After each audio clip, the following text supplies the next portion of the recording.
இதுதான் சரணம் போடு, தர்மசாஸ்தா பாதம் பாடு. காடும் மேடும் வீடும் வாசல், கல்லும் முள்ளும் மல்லிகை மெத்தை, ஆளும் மனத்தை அடக்கி வாவா, ஆளும் மனத்தை அடக்கி வாவா, ஐயன் மேடை நாடி வாவா. நெய் போல் உருகும் மனதில் ஐயன் நேரில் வருவான், நிறைய தருவான். குருவை நாடு, மாலை சூடு, அந்த கோடி ஞான ஜோதிய பாடு. சரணம் விழித்தால் மரணம் இல்லை, சாஸ்தாநாமம் நமக்கு அருளின் எல்லை. அப்போ சரணம் போட்டா உடம்புல எந்த வியாதி வராது, சொல்லியாச்சு. நம்ம நம்பியார் குருசாமி தெளிவா சொன்னது விஷயம். தைரியமா சரணம் போடு, நல்ல சத்தமா சத்தம் போட்டா டெய்லி கார்த்தால 108 சரணம், சாயங்காலம் 108 சரணம். இதுல கடவுளை பத்தி, கடவுளை கும்பிடுறதுக்கோ சரணம் சொல்றதுக்கோ பூஜை பண்றதுக்கோ வெக்கப்பட வேண்டிய அவசியம் இல்லை, கூச்சப்பட வேண்டிய அவசியம் இல்லை, இல்லையா? இது நம்ம உடம்புக்காக பண்ணிக்கிறது. அதனாலதான் நம்பியார் சாமி ரொம்ப அழகா ஒண்ணுன்னு சொல்றாரு. எங்க குருசாமிங்கெல்லாம், இந்த விரத முறைகள் யார் சார் ரூம் போட்டு முடிவு பண்ணி எழுதினது அப்படின்னு நிறைய பேருக்கு ஒரு சந்தேகம் இருக்கு. இந்த விரத முறைகளை யார் சார் ரூம் போட்டு எழுத முடியும்? இதுல ஒரு சத்தியமான விஷயம் என்ன தெரியுமா? நம்பியார் குருசாமி சொன்ன ஒரு அற்புதமான ஒரு விஷயம். இதை விட ஒரு தெளிவா இந்த விஷயத்தை சொல்ல முடியாது.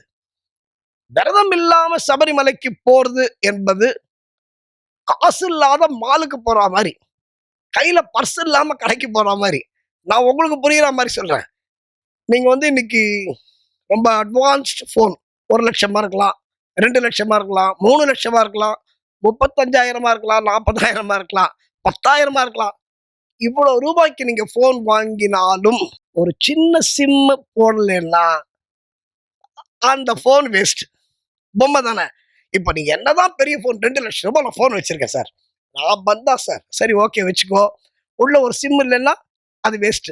அதுதாங்க விரதம். சபரிமலைக்கு நீ விரதம் இல்லாம போறது சிம் இல்லாத போன் மாதிரி. இதை விட தெளிவா யாராவது சொல்ல முடியுமா?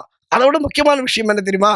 நிறைய பேர் நேத்திக்கு மாலை போட்டு நாளைக்கு மலைக்கு போறது. சார் என்னால 15 நாள் தான் சார் இருக்க முடியும், அதுக்கு மேல இருக்க முடியாது சார். அதே மாதிரி நான் எங்க ஆபீஸ்ல ஷூ போட்டுக்காம வர முடியாது சார், டை கட்டிக்காம வர முடியாது சார், எங்க ஆபீஸ்ல தாடி வச்சுக்கிறதுக்கு பர்மிஷன் கிடையாது சார். பல பேருக்கு பல பிரச்சனைகள் இருக்கு, இல்லைன்னு சொல்லல. நான் இதை அவங்கள நான் குத்தமா சொல்லல. இது எல்லா மக்களுக்கும், இந்த கம்பெனில வேலை செய்யறவங்க எல்லாருக்குமே இந்த பிரச்சனை இருக்கு. இதுக்கு ரொம்ப தெளிவா குருசாமிகள் சொல்லி இருக்கிறார்கள், வழிகாட்டி இருக்கிறார்கள். என்ன தெரியுமா? நான் மீண்டும் நம்பியார் சாமிக்கு வரேன். அவர் என்ன சொன்னாரு? நீ யாரு அப்படின்னாரு விரதத்துல. இந்த விரதத்துக்காக நடிக்காத அப்படின்னாரு. என்ன நம்ம இந்த ட்ரெஸ் போட்டுக்கிறது கூட, இந்த காவி, நீலம், கருப்பு போட்டுக்கிறது எதுக்காக அப்படின்னா ஒரு ஐடென்டிபிகேஷன். அதாவது வரவங்களுக்கு ஒரு ஐடென்டிபிகேஷன், உங்களை பார்க்கறவங்களுக்கு.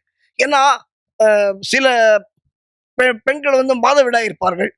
அப்போ இந்த ட்ரெஸ் பார்த்தாங்கன்னா, ஓ அவர் மாலை போட்டுக்காரு சாமி, அவர் பக்கத்துல போகக்கூடாது அப்படின்னு இருப்பாங்க. இந்த லேடிஸ் விஷயத்தை பத்தி நான் பின்னாடி ரொம்ப தெளிவா சொல்றேன். நம்பியார் சாமி சொன்னது, அதுவும் அந்த சந்தேகமும் பல ஐயப்பன்மார்களுக்கு இருக்கு. ஐயப்பனை பொறுத்தவரை இந்த விரத முறைகள் யார் சொன்னது? பாகவதம் 18 புராணம் இருக்குன்றது எல்லாருக்கும் தெரியும். அதை நம்ம ரொம்ப உள்ள போக வேண்டாம். 18 புராணம், அதுல முக்கியமா பூதநாத உபாக்கியானம் என்ற ஒரு பகுதி இருக்கிறது. அந்த பகுதி முழுக்க முழுக்க முழுக்க முழுக்க சாஸ்தாவை பற்றிய செய்திகள் மட்டுமே அதுல இருக்கும். என்ன பாகவதத்துல இருக்கா அப்படின்னா நீங்க செக் பண்ணி பார்த்துக்கலாம்.